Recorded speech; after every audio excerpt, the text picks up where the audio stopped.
Let's move. हमने कौन कौन सी कंपनी पढ़ ली थी? On the basis of liability. कौन कौन सी? 3, 1, 2, एक लिमिटेड और एक अनलिमिटेड। लिमिटेड में भी 2, लिमिटेड बाय शेयर और लिमिटेड बाय, आगे बढ़े हम। On the basis of share holder अपने पास कितनी कंपनियां होती हैं? तो 3, एक ओपीसी, एक प्राइवेट, एक पब्लिक। अपने मॉड्यूल में स्मॉल भी दे रखी है, पर स्मॉल को अपन विशेष तरीके से, दूसरे तरीके से ट्रीट करते हैं। 1 पर्सन कंपनी क्या होती है? What do you mean by 1 person company? जैसा एक प्रोप्राइटरशिप बिजनेस होता है जिसमें एक प्रोप्राइटर ही होता है और तो कोई होता ही नहीं है, लेकिन प्रोप्राइटर के साथ प्रॉब्लम यह होती है कि उसकी लाइबिलिटी जो होती है वो अनलिमिटेड होती है। प्रोप्राइटर के साथ प्रॉब्लम यह है कि प्रोप्राइटर की लाइबिलिटी अनलिमिटेड होती है, और चूंकि उसकी लाइबिलिटी अनलिमिटेड होती है इसलिए वहां पर बिजनेस करना रिस्की होता है। तो ये सोचा गया कि कुछ ऐसा किया जाए कि एक प्रोप्राइटर को भी हम एक ऐसा लीगल स्टेटस दे दें जिसमें सेपरेट लीगल एंटिटी हो जाए कि भाई प्रोप्राइटर और प्रोप्राइटर का बिजनेस अलग अलग है। उसकी रचना हमने कंपनीज एक्ट 2013 में कर डाली। 2013 से पहले ओपीसी नाम का कोई कंसेप्ट हमारे पास नहीं था। हम नया कंसेप्ट लाए 1 पर्सन कंपनी। अब अगर 1 पर्सन कंपनी लाए तो हमने उसकी डेफिनेशन लिखी कि 1 person company as a company which has only 1 person as a member. उसमें मेंबर के रूप में एक ही पर्सन। जब बात आई कि साहब एक ही पर्सन है तो लोगों ने कहा लो भैया एक ही पर्सन है बोल रहे हो, तुम पागल हो गए हो क्या? परपेचुअल सक्सेशन कहां से लाएंगे? ये आदमी मर गया या अनसाउंड माइंड का हो गया या इंसॉल्वेंट हो गया तो कहां जाएगी कंपनी? तो बोला नहीं, हमने पूरी व्यवस्था कर रखी है। जो भी मेंबर आएगा वो अपने साथ एक नॉमिनी का नाम लेकर आएगा, नामांकित का नाम लेकर आएगा, ताकि अगर वो आदमी मर जाए या इंसॉल्वेंट हो जाए या अनसाउंड माइंड का हो जाए जो तो दूसरा व्यक्ति है वो लीगल हायर नहीं बोलेंगे उसको, क्योंकि उसके लिए लीगल हायर होना जरूरी नहीं है। कोई भी व्यक्ति, मैं ओपीसी खोल के इनको क्या बना सकता हूं?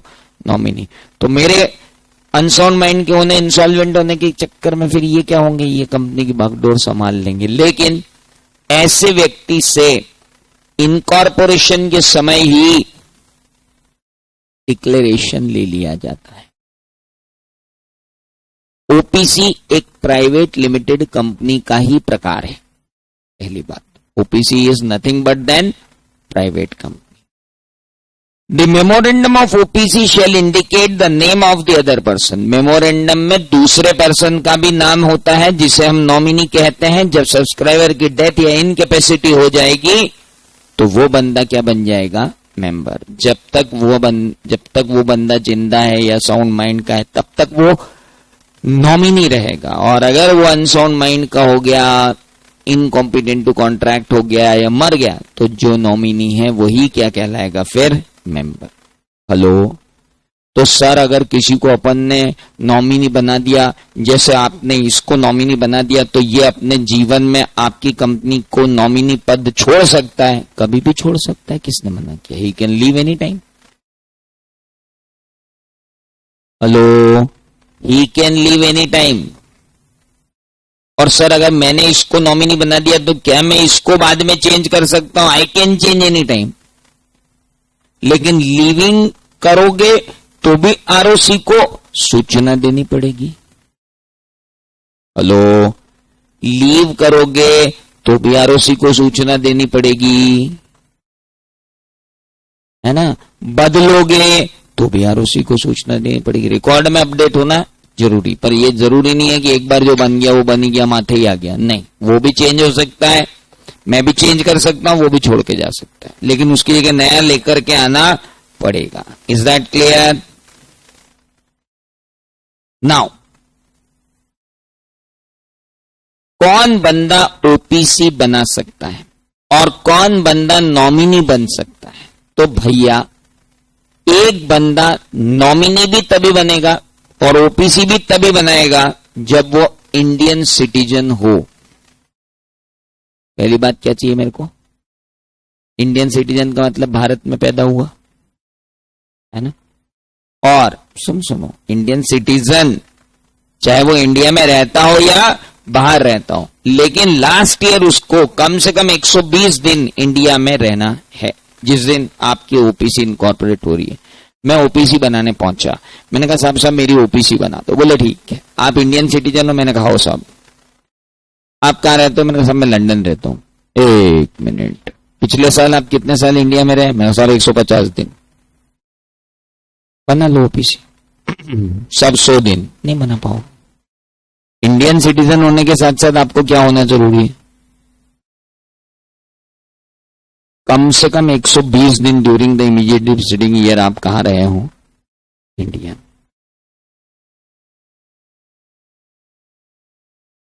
और इंडियन सिटीजन ना हो तो? सर मैं हूं तो फॉरेन सिटीजन लेकिन रहता इंडिया में हूं. नहीं बना पाऊं. इंडियन सिटीजन होना. Sir in case company owner insolvent हो गया तो उसके बाद उसके नॉमिनी ने टेक ओवर कर लिया तो उसके बाद भी वो भी नॉमिनी को चेंज कर सकता है. हो, वो भी नॉमिनी को चेंज कर सकता, कोई दिक्कत नहीं. क्योंकि वो भी जब नॉमिनी बनेगा तो नया नॉमिनी बना के आएगा ना. बिल्कुल हो सकता है. ओनली नेचुरल पर्सन हो गया. Okay. No person shall be eligible to incorporate more than one OPC or become nominee in more than one such OPC. एक व्यक्ति एक ओपीसी. सर मैं ना एक ओपीसी तो मैं मेंबर हूं और एक ओपीसी में मैं नॉमिनी हूं. हो सकता है. एक ही कंपनी में आप मेंबर हो सकते हो, एक ही कंपनी में आप नॉमिनी हो सकते हो. तो एक कंपनी में आप क्या बन गए? मेंबर. एक में क्या बन गए? नॉमिनी. चलेगा.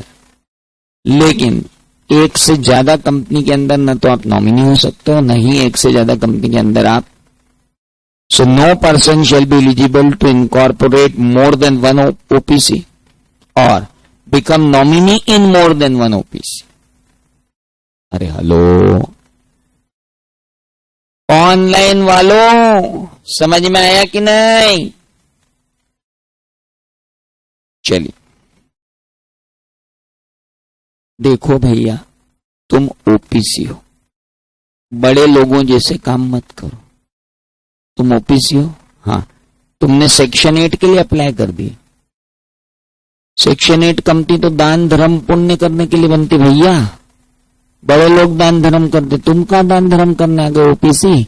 ओपीसी को सेक्शन 8 कंपनी का जैसा बड़ा काम करने की इजाजत नहीं है. ओपीसी को नॉन बैंकिंग फाइनेंशियल कंपनी की तरह काम करने की इजाजत नहीं है.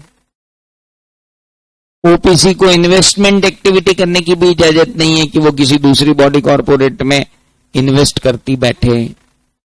ओपीसी के साथ रिस्ट्रिक्शन. हाँ, होल्डिंग कैसे हो सकती है ओपीसी किसी की? इन्वेस्टमेंट की इजाजत ही नहीं. हेलो. तो such company can not carry out non banking financial investment activity including investment in securities of any body corporate. किसी भी बॉडी कॉर्पोरेट की सिक्योरिटी में आपको इन्वेस्ट करने की इजाजत नहीं है. Being an OPC. If a person is member of a company and nominee of other company, can it be? Yes. मैंने अभी तो बताया वृद्धि जैन, यही तो बता रहा था. Yes, you can. Okay. If one person, company or any officer of such company contravenes the provision, they shall be punishable with a fine which may be extended to 10,000 rupees and with a fine which may be extended to 1,000 rupees per day. बार बार गलती करोगे तो 1,000 रुपए per day. एक बार गलती करोगे तो 10,000 की ठुक जाएगी. हेलो, समझ में आया? एक बात बताओ, इसमें शेयर होल्डर तो एक ही हो सकता है, डायरेक्टर हो सकते हैं कि एक से ज्यादा?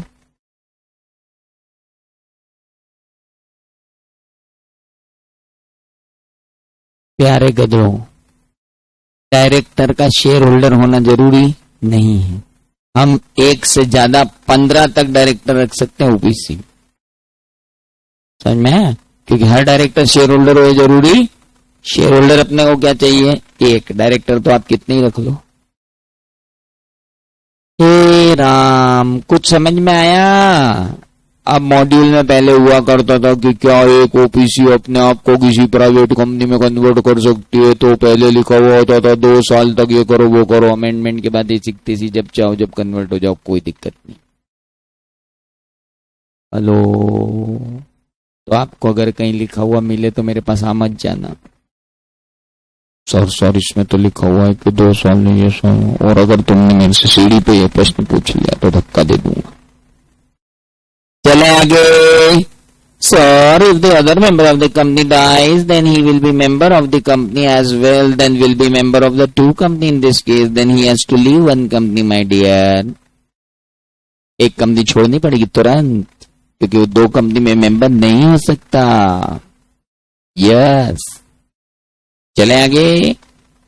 चलो, कौन आ गई? इसको तो अपन पढ़ते पढ़ते बचपन से बड़े हुए। फॉर एग्जाम्पल, प्राइवेट कंपनी मतलब कौन? Private company means a company. Wow, बढ़िया बताया। हम तो साला फर्म समझ रहते हैं। बताओ, ये नहीं बताते तो आज अपने ज्ञान चक्षु ही नहीं खुलते। Private company means a company having minimum paid up share capital as may be prescribed. Law ने कहा, लॉ ने नहीं कहा, सफेद दाढ़ी वाले बाबा ने कहा। मित्रों, भारत में कंपनियों के व्यवसाय के सरलीकरण की आवश्यकता को देखते हुए हमने कंपनीज एक्ट में से प्रावधान हटा दिया है। 1 रुपए की कैपिटल के साथ भी भारत में आकर कंपनी बन सकती है, तो उन्हें हटा दिया। नहीं तो यहाँ पे था पहले कि 1 लाख की कैपिटल रखो, 10,000 कैपिटल, सब हटा दे। 1 रुपए की कैपिटल से कंपनी स्टार्ट कर लो, कोई मना नहीं। वाह! लेकिन मित्रों, एक बात ध्यान रखना, अगर कंपनी प्राइवेट है तो एक शेयर होल्डर दूसरे शेयर होल्डर को शेयर ट्रांसफर नहीं कर सकते। एक शेयर होल्डर किसी और को अपने शेयर ट्रांसफर नहीं कर सकता। ओपीसी को छोड़ दो, वहां पर एक है, लेकिन उसके अलावा अगर प्राइवेट कंपनी बना रहे हो तो 200 से ज्यादा लोग नहीं हो सकते। मैक्सिमम कितने लोग हो सकते हैं? 200। और कटोरा लेके पब्लिक में मत जाना। Share issue. Paytm, Zomato, Nykaa, आज चला के बैठे होंगे कुछ लोग तो यहाँ पे। 2400 में पेटीएम खरीदा पर मैंने, आज देख आईपीओ में आए थे, बड़े आए आईपीओ वाले। कम से कम इस क्लास के बच्चे तो शेयर में इन्वेस्ट करने से पहले मुझे जैसे आदमी से पूछ सकते हैं करना है कि नहीं करना है ना? हाँ, मतलब ऐसा मत करना, उसकी कोई अलग से फीस नहीं लेता हूं मैं, पर कम से कम पूछ सकते हो, है ना? पता चला हाथ जला के बैठे। कौन? मेरे स्टूडेंट। मुझे मैंने भर में शेयर की एडवाइस देता फिर हो रही है मेरे स्टूडेंट कहीं भी पैसा लगा दें, और सब बोले LIC में लगा दिया, बढ़िया है, ऐश कर। नाउ, प्राइवेट कंपनी का मतलब क्या होता है? सर, प्राइवेट कंपनी का मतलब होता है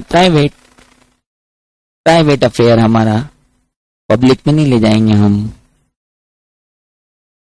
इसी को क्या कहेंगे? प्राइवेट। घर की बात घर में रहनी चाहिए, प्राइवेट। घर में किसी को भी परिवार में बुला लेते हैं क्या? कैसे ही शेयर होल्डर बनना पड़ता है ब्याह करवा के। हेलो, ऐसे थोड़ी कोई आ जाएगा। नो, मैक्सिमम कितने लोग? 200। फिर पब्लिक में नहीं जाना पैसा लेने, है ना। फिर लोगों ने कहा 200, हाँ चलो बोले एक्सप्लेनेशन दो। एक शेयर को 2 लोगों ने ले रखा है तो उनको 2 शेयर होल्डर गिने जाएगा कि एक, तो हमने कहा भैया एक गिनेंगे। फिर बोले आपकी प्राइवेट कंपनी है, मेरी प्राइवेट कंपनी है, आप मेरे सारे एम्प्लॉय हो, आप मेरे पास आए, सर हमने इतना अच्छा काम किया, कंपनी ने कितना बढ़िया कमाया, हमको शेयर दो। मैंने कहा तुम एक काम करो, तुम हमको पैसा दो। तो मैंने कहा तुम एक काम करो ना, पैसा क्यों ले लो, इक्विटी लो। शार्क टैंक के बाद तो सब समझ लग गया इक्विटी क्या होती है ना। हम साले समझा रहे थे तब नहीं समझे, वो 4 रईस ज्यादा बैठ गए वहां पे तो सबको सब समझ में आने लग गया। आजकल पूरा इंडिया इक्विटी की बात करता है। हमने बोला इक्विटी ले लेना, तो तुमने कहा यार ये अच्छा काम है, 2% इक्विटी मिल रही है, सारे एम्प्लॉयज को मिलाकर सारे एम्प्लॉय खुश हो गए। अब वो 2% इक्विटी जब सारे एम्प्लॉय को बांटी, 1% इक्विटी जब सारे एम्प्लॉय को बांटी, तो पता चला एक 10 शेयर सबके पास आ गए। वो 10 शेयर सबके पास आ गए तो शेयर होल्डर होगा 400। तो अकाउंटेंट दौड़ता हुआ आया मैनेजिंग डायरेक्टर के पास, क्या कर डाला, प्राइवेट कंपनी अपन 400 शेयर होल्डर बना डाले। मैनेजर ने कहा इसीलिए तू सीए नहीं बना, लिखा हुआ है वहां पे कि अगर एम्प्लॉई हैं who are in employment of the company, या जो एम्प्लॉय थे उस वक्त उनको एम्प्लॉय ऑप्शन प्लान के तहत अगर शेयर दिए गए थे तो उन्हें काउंटिंग में, किन किन को काउंटिंग में मिलेंगे, 2 को 1, 2 का 1, 2 शेयर होल्डर हो तो एक ही गिने, 2 लोगों ने ज्वाइंटली मिले रखे हो तो एक शेयर होल्डर गिना जाएगा, और इनको हटा देंगे।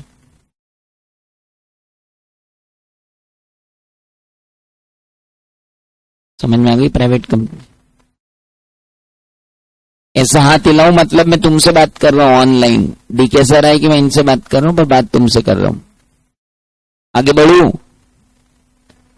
शाश्वत, उत्तम, श्रुति, देव, कृष, वृद्धि, वेरी गुड। चलें आगे। गुड। तो ये थी कौन सी कंपनी, पब्लिक कंपनी की डेफिनेशन बहुत टफ है भाई साहब, बहुत टफ है। मैं आपको वार्निंग दे रहा हूं, चक्कर खा गिर जाओगे आप। Public company means a company which is not a private company. And Modi ji ने कुछ न छोड़ा, 1 रुपया भी लेने की जरूरत नहीं किसी से। वे बोलते हैं बेचारे minimum paid up share capital as मेरी प्रिस्क्राइब, गवर्नमेंट वाला कोई प्रिस्क्रिप्शन नहीं, चवन्नी लेके आ जाओ हमारे देश में बिजनेस करने। वाह यार बढ़िया है, लेकिन अगर तुम्हारा पाप ये है, तुम्हारा गुनाह ये है कि तुम एक पब्लिक कंपनी की क्या हो, सब्सिडरी हो, तो तुम भी क्या कहलाओगी, प्राइवेट कंपनी होते हुए भी क्या कहलाओगी, पब्लिक कंपनी। तुम एक प्राइवेट कंपनी, लेकिन तुम्हारा गुनाह ये है कि तुम किसकी सब्सिडरी हो, पब्लिक कंपनी की, तो तुम्हें भी क्या कहा जाएगा। समझ में आया। Provided that a company which is a subsidiary of a company not being private company shall be deemed to be public company for the purpose of this act, even where such subsidiary company continues to be private company by its article। Article में तो तुम private ही हो पर तुम्हारा चाल चलन सही नहीं, तुम किसके साथ घूम रहे हो, पब्लिक के साथ, तो तुम क्या कहलाओगे, पब्लिक। बात खत्म हो गई जी। ऑपरेशन प्राइवेट वाले होंगे लेकिन नियम पब्लिक वाले लगेंगे, है ना। डीम्ड पब्लिक कंपनी कहलाएगी, कोई रिलैक्सेशन नहीं मिलेगा, खूब सटके पड़ेंगे। जितनी यातनाएं मिलती है किसको, पब्लिक को, उतनी इसको भी मिलेंगी। समझ में आया। लेकिन रहेगी प्राइवेट।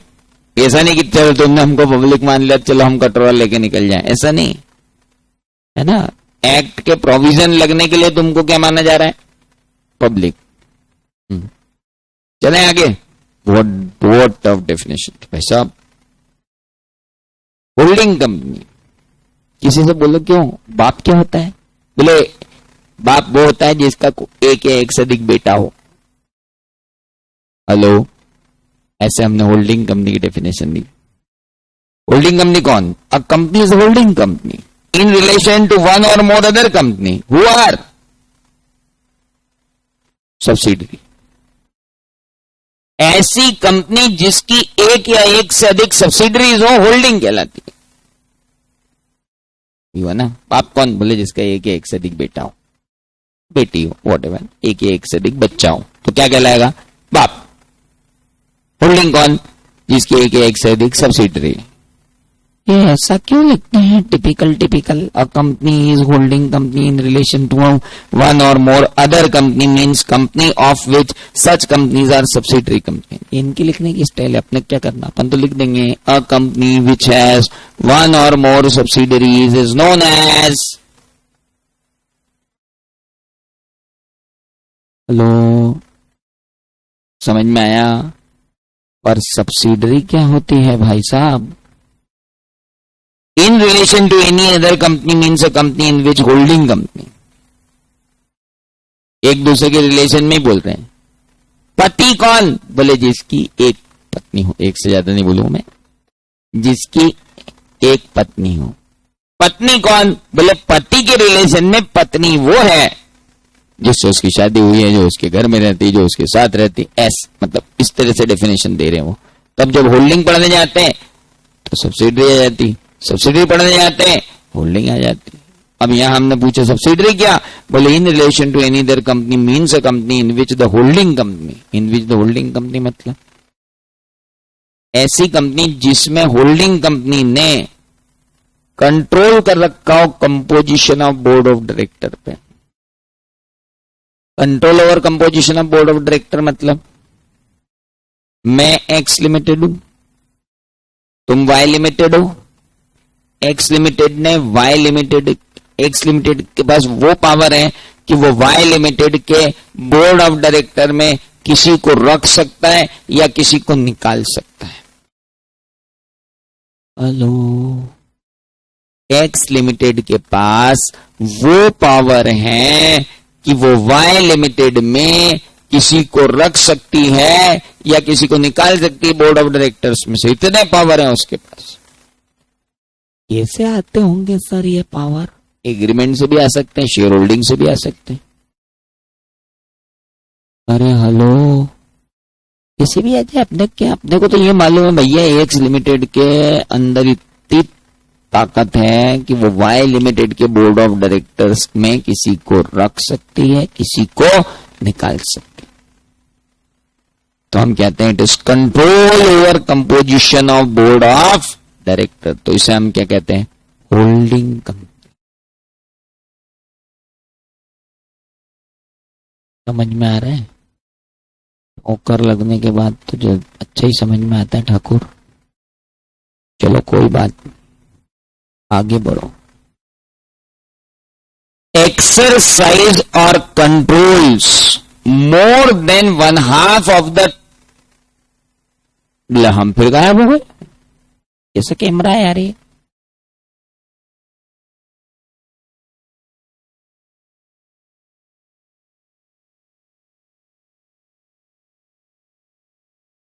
आ रहा है बेटा, एक मिनट, कैमरा चालू हो रहा है, मत टेंशन लो। आवाज तो आ रही होगी मेरी?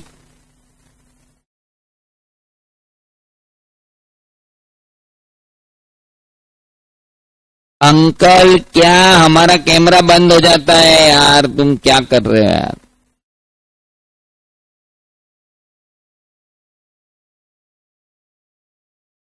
इनको तो एक दिन में लेके अवतार लेना पड़ेगा मेरे को, एक लाइन से खड़ा करके, तभी जाके ये सही होंगे। बहुत दिन हो गए मैंने या खत्री सर ने अपना रौद्र रूप इनको दिखाया नहीं है। नए नए आए हैं अभी, लॉकडाउन के पहले जो स्टाफ था, लॉकडाउन के बाद जो स्टाफ, ये सब नए आए हैं। इनको मालूम नहीं हमारे कितने तेजस्वी लोग हैं। दीपक सर के हत्ते नहीं चढ़ जाए किसी के लिए, निपटा ही देंगे भयंकर तरीके से।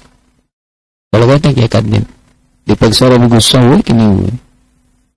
पहला लेक्चर है, वाह, उद्घाटन में निपटाएंगे फिर तो।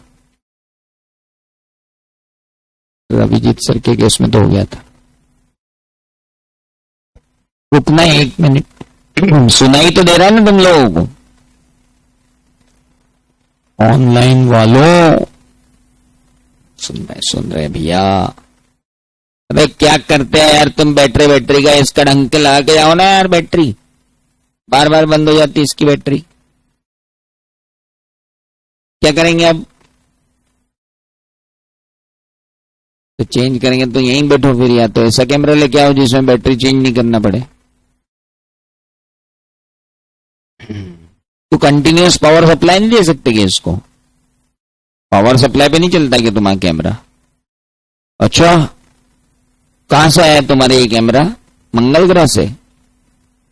अरे तो पंकज सर को बोलना कि मंगल ग्रह के प्राणी अगर नहीं हो तो इसमें पावर सप्लाई लगा दो डायरेक्ट, तुम्हें बैटरी का झंझट ही खत्म हो जाएगा बार बार बदलने का। दुनिया भर में कैमरे आते हैं तो फिर वाइल्ड लाइफ फोटोग्राफी कैसे करेगा? पंकज को भेज देंगे तो हैं? शेर आ गया तो बोले भैया 1 मिनट बैटरी खत्म हो गई, पहुंच दे दो वापस, निपटा जाएगा। आ गए भैया, हम आ गए उधर। आ गई नहीं, आ गए। ये कर रहे हैं यार, तू आ गई क्या बोलता है? Exercise or control more than 1/2 of the total voting power either at its own or together with one or more of its subsidiary company। ये क्या है? अगर एक कंपनी की टोटल वोटिंग पावर का मोर देन 1/2 कोई एक बंदा रख ले तो मर्जी के रिजोल्यूशन पास करवाएगा वो। ऐसे मत देखो कि तुमको ये मालूम ही नहीं कि कंपनी क्या होती है, शेयर होल्डर क्या होते हैं, मीटिंग क्या होती है, रिजोल्यूशन क्या होते हैं। अच्छा ये भी नहीं मालूम? कंपनी तो मालूम है, कंपनी में शेयर होल्डर होते हैं, शेयर होल्डर मिलकर डिसीजन लेते हैं, जनरल मीटिंग में डिसीजन होते हैं, बहुमत से निर्णय लिए जाते। जब बहु हमारे पास हो, मत के अंदर बहुमत हमारे पास हो, बहुल संख्या में शेयर हमारे पास हो, तो हम जो चाहेंगे वो प्रस्ताव पारित होगा। तो हमारा कंट्रोल हो गया कि नहीं कंपनी पे? बाबा मैंने 52% होल्डिंग कर ली एक कंपनी में, अब वो पास कर ले रिजोल्यूशन, बहुमत में तो हमें चल रहे हैं कि नहीं बाबा? बहुमत में कोई भी एक्ट पास कर देते हैं, फिर आदमी को बेचारे को 8-8, 10-10 महीने सड़क पे बैठ के आंदोलन करना पड़ता है, फिर बोलते अच्छा चलो वापस ले लेते। हेलो, कहा किसान कुछ कर ही नहीं पाया तो 3 एक्ट लागू ही कर दिए उनने, भड़ भड़ भड़ तीनों लागू हो गए। किसानों को पता चलता तब तक तो एक्ट ही लागू हो गए थे, फिर वो बेचारे जो है सड़कों पे लेटे रहे भर कोरोना में। फिर ने कहा अच्छा चलो ठीक है, हम तो मजाक कर रहे थे, वापस। मेजॉरिटी ऐसे चलती भाई साहब, तो यहाँ कंपनी में भी ऐसी मेजॉरिटी हो जाती। तो अगर किसी ने more than 1/2 of the voting power पे कंट्रोल कर लिया तो वो क्या कहलाएगा? होल्डिंग। और जिस पे कर लिया सब्सिडरी होगी। पर सर यहां पर एक लाइन लिखी है डायरेक्टली और indirectly. More than 1/2 of the total voting power either at its own or together with one or more of its subsidiary companies। मैं अकेला या मैंने अपनी सब्सिडरीज के साथ मिलकर क्या कर डाला? Control. More than 1/2 of the voting power पर कंट्रोल कर डाला तो इसे क्या कहेंगे? सब्सिडरी। Is that clear? अब वो कैसे करेंगे ये समझो। मान लो ये एक्स लिमिटेड है,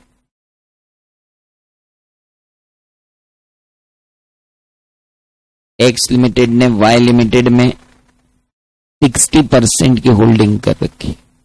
तो कौन होल्डिंग और कौन सब्सिडरी? एक्स होल्डिंग और Y subsidiary. Any doubt? X limited ने वाई लिमिटेड में 60% होल्डिंग कर रखी है और वाई लिमिटेड ने जेड लिमिटेड में 60% होल्डिंग कर रखी है, तो इनडायरेक्टली एक्स लिमिटेड ने जेड लिमिटेड में 60% होल्डिंग कर रखी है। अरे राम राम राम राम। तो एक्स लिमिटेड की दो सब्सिडरी हो गई, वाई भी और जेड भी। कोई डाउट? एक्स लिमिटेड ने वाई लिमिटेड में 20% की होल्डिंग कर रखी, एक्स लिमिटेड ने जेड लिमिटेड में 60% की होल्डिंग कर रखी, जेड लिमिटेड ने वाई लिमिटेड में 40% की होल्डिंग कर ली।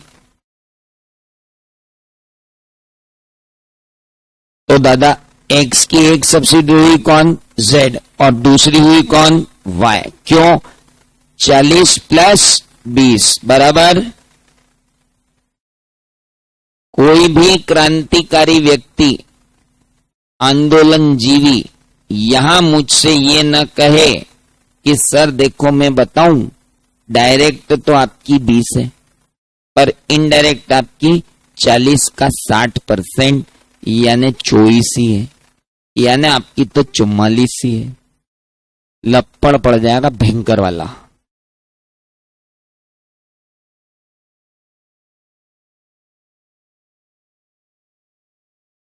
ऑनलाइन कुछ समझ में आया? हाँ, सीधे सीधे गुणा भाग कर लेना भैया। ये 20 है, ये 40 है, 40 और 20, बस ज्यादा मत लगाना कि 40 का 60 करो ने ये ने वो ने, फालतू बातें नहीं। करेक्ट।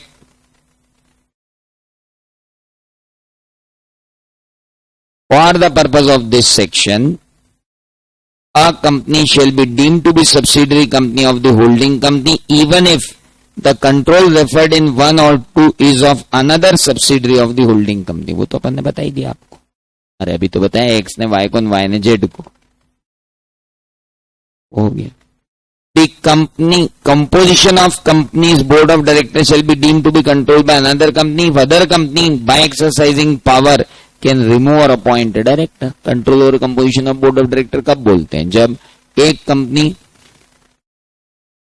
हेलो, जब एक कंपनी दूसरी कंपनी के अंदर बोर्ड ऑफ डायरेक्टर में लोगों को रख सकती है या निकाल सकती है, तो हम बोलते हैं control over composition of board of director हो गया।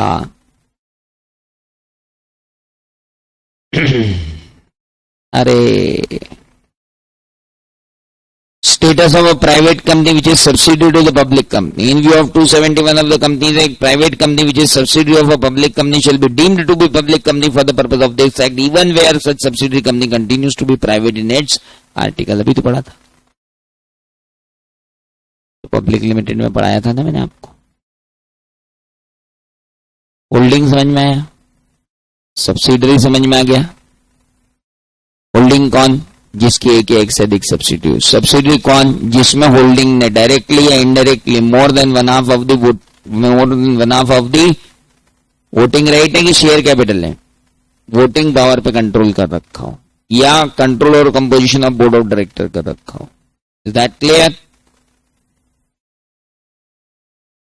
सर हमारी बुक में दिया है कि एक से ज्यादा, 2 लेयर से ज्यादा सब्सिडरी नहीं होनी चाहिए, वो तो आपने हमको बताया ही नहीं।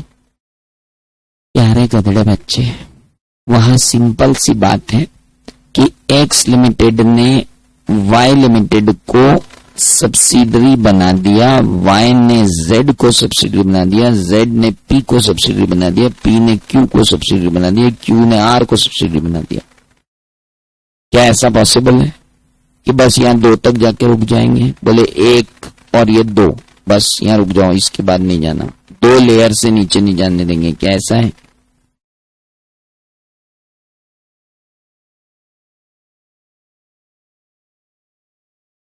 हेलो, डीम्ड मतलब माना जाता है, अज्यूम कर लिया जाता है, उसे डीम्ड कहते हैं। हाँ भैया देखो ऐसा है भैया, सुनो, अगर आप एक इन्वेस्टमेंट कंपनी हो, क्या हो? मतलब तुम्हारा काम दूसरों में इन्वेस्ट करके उनसे धंधा करवाने का है। साहूकार टाइप के हो तुम, पैसा लगाते हो, धंधा वो करते हैं। अगर तुम एक इन्वेस्टमेंट कंपनी हो तो भैया तुम 2 लेयर से ज्यादा में नहीं जा सकते। You can not go beyond 2 layers. यानी अगर तुम एक्स लिमिटेड इन्वेस्टमेंट कंपनी है, उसने वाई लिमिटेड में इन्वेस्ट किया, वाई लिमिटेड भी इन्वेस्टमेंट कंपनी उसने जेड में किया, अब जेड वापस कहीं इन्वेस्ट नहीं कर सकती, वो भी जेड में इन्वेस्टमेंट कंपनी। हेलो, लेकिन अगर तुम इन्वेस्टमेंट कंपनी नहीं हो तो जाओ ना यार, कितनी लेयर में इन्वेस्ट कर लो, कौन मना कर। If you are not an investment company you can invest very well, आप कितने इन्वेस्टमेंट कर लो। तो वो लेयर वाली रिस्ट्रिक्शन सिर्फ किस पे है? इन्वेस्टमेंट कंपनीज में। एसोसिएट कंपनी, ये कौन होती है भैया? In relation to another company means a company in which that other company has a significant influence but which is not subsidiary company of the company having such influence and includes a joint venture company. वाह, किसी और company के लिए कोई associate company कब होगा? जब मैंने किसी कंपनी के अंदर सिग्निफिकेंट इन्फ्लुएंस तो ले रखा हो लेकिन कंट्रोल न लिया हो।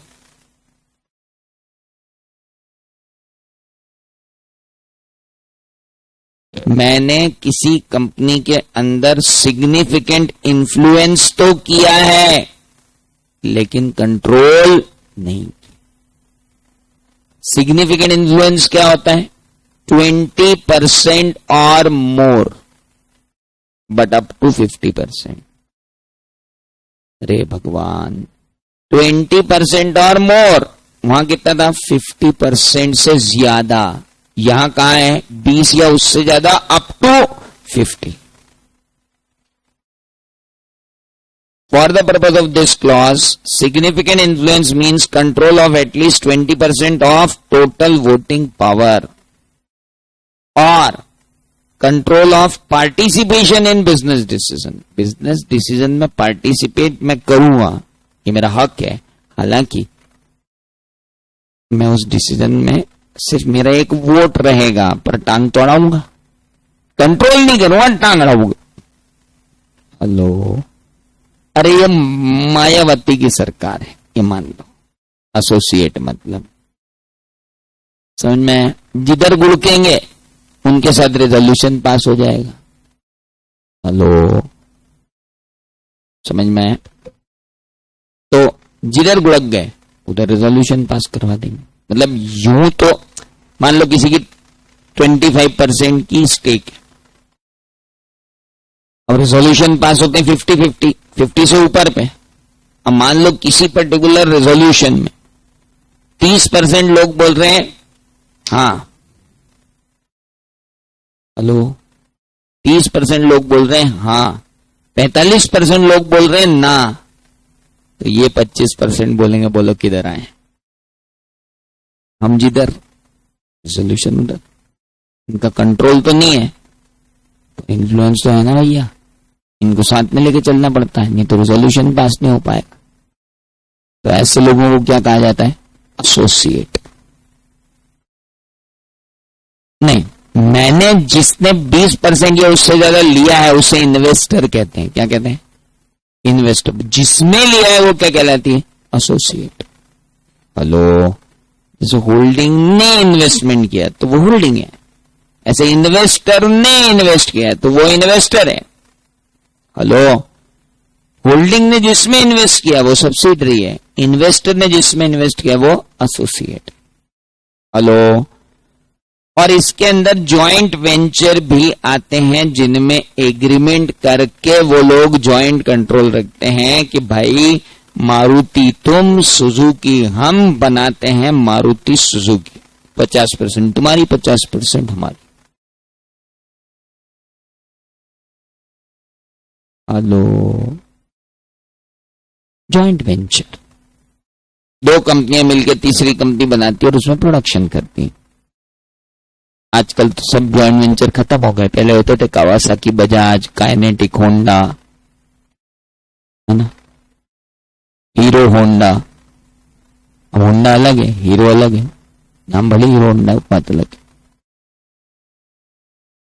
तो बहुत सारे ऐसे जॉइंट वेंचर्स थे, गोदरेज, वर्लपूल, अब सब जॉइंट वेंचर खत्म हो गए। धीरे धीरे वो कंपनियों ने इंडिया में मस्त, अभी सिर्फ इंश्योरेंस के अंदर चल रहा है joint venture. HDFC, SLIC, ICICI prudential, hello, ये सब जॉइंट वेंचर। दो कंपनियां मिलकर एक कंपनी बनाती, दोनों ही जॉइंट कंट्रोल रखती है ना, तो वो एसोसिएट ही कहलाते हैं, जॉइंट कंट्रोल वाले एसोसिएट कहलाते हैं। Total share capital means paid up equity share capital and convertible preference share capital, वो तो हमको मालूम है। हेलो, कुछ समझ में आया?